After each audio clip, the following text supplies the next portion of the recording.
বন্ধুরা, তোমরা যারা যারা মুরগি চাষ করো এবং মুরগি খামারের সঙ্গে যুক্ত তাদের উদ্দেশ্যে আজ একটি কথা বলছি। যদি তোমরা ইলেকট্রিক বাঁচাতে চাও, কারেন্টের খরচা বাঁচাতে চাও, তাহলে ফার্মে আর প্রয়োজন নেই এই স্ট্যান্ড ফ্যানের। এই স্ট্যান্ড ফ্যান কিন্তু হাফ কিলো। এই স্ট্যান্ড ফ্যান লাগালে কিন্তু 3টা সিলিং ফ্যানে যতটুকু কারেন্ট খাবে একটা স্ট্যান্ড ফ্যানে কিন্তু ততটাই কারেন্ট খাবে। তবে একটা স্ট্যান্ড ফ্যানে কিন্তু ঘর ঠান্ডা হচ্ছে না। সেই কারণে আর প্রয়োজন নেই ইলেকট্রিক বিল খরচা করার এবং আর এত স্ট্যান্ড ফ্যানের প্রয়োজন নেই।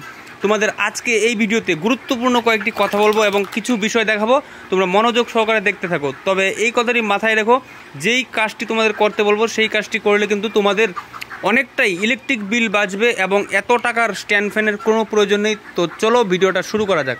এই হচ্ছে আমার ফার্ম। আজকে তোমাদের একটি গুরুত্বপূর্ণ বিষয় বলবো, যেই ভিডিওটি এখনও পর্যন্ত কেউ দেয়নি ফেসবুক পেজ এবং ইউটিউব চ্যানেলে। আমার এখানে আধুনিক পদ্ধতিতে ফ্যান লাগানো রয়েছে। তবে দেখো, উপরে কিন্তু একটি ফ্যানও ঝুলানো এবং টাঙানো নেই। তবে আমার ফ্যান কোথায়? অবশ্যই গরমে আমি ফ্যান লাগিয়েছি। তবে দেখো ফ্যান কি করে লাগিয়েছি। তোমরা কিন্তু এই পদ্ধতিতে ফ্যান লাগাতে পারো, তাতে কিন্তু অনেক লাভ এবং অনেক তোমাদের প্রফিট রয়েছে। 1 নম্বর কারণ হচ্ছে ইলেকট্রিক বিল বাঁচবে এই সিলিং ফ্যান যদি এই পদ্ধতিতে লাগাও।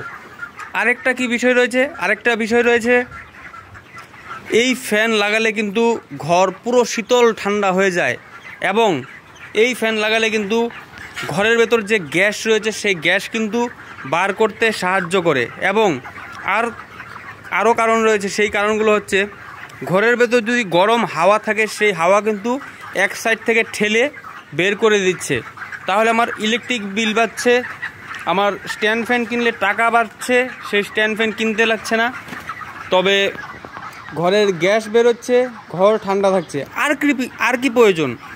আর কোনো কিছু আমার প্রয়োজন নেই। তবে তোমরা যদি এই পদ্ধতিতে সিলিং ফ্যান যদি এইভাবে সাইডে ঝুলিয়ে দাও, অবশ্যই মাথায় রাখবে তোমাদের কিন্তু সামনে লোহার নেট দিয়ে বা কিছু দিয়ে বাউন্ডারি করতে হবে, যেন কোনো দুর্ঘটনা মুরগির সঙ্গে না ঘটে।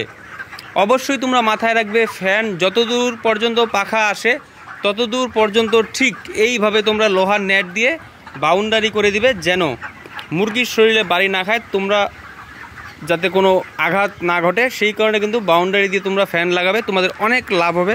আমিও এইভাবে লাগিয়েছি। দুর্দান্ত ভিডিওটি দেখার জন্য সবাইকে অসংখ্য ধন্যবাদ। ভিডিওটি শেয়ার করে অন্যকে দেখার সুযোগ করে দিও। ধন্যবাদ সবাইকে। পেজটি ফলো করে পাশে থাকো আরও এরকম নতুন নতুন ভিডিও পেতে।